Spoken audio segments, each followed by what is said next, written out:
যদি কারোর মাতা ঈশ্বরকে গ্রহণ করতে কঠিন লাগে, আমি তাদের বলব যে তাদের আশেপাশের সৃষ্টির দিকে দেখে মাতা ঈশ্বরকে বুঝতে শুরু করুন।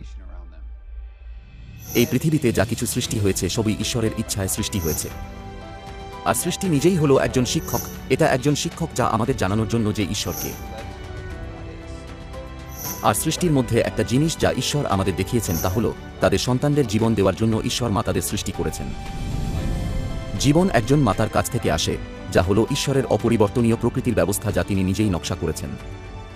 আর এর কারণ হলো যে ঈশ্বর আমাদের দেখাতে চেয়েছিলেন যে শুধুমাত্র পিতা নেই, কিন্তু একজন মাতাও আছেন যিনি আমাদের অনন্ত জীবন দেন।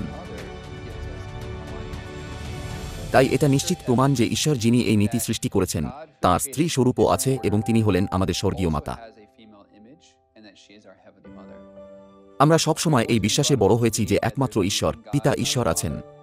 আর আমরা সবসময় এটাকে সত্য হিসাবে নিয়েছি। আমরা কখনো এটা নিয়ে প্রশ্ন করিনি, কিন্তু যখন আমরা সৃষ্টির দিকে দেখি সেখানে পিতা ও মাতা আছে। আর ঈশ্বর এটা সৃষ্টি করেছেন আমাদের দেখানোর জন্য যে আমাদের স্বর্গীয় মাতা আছেন।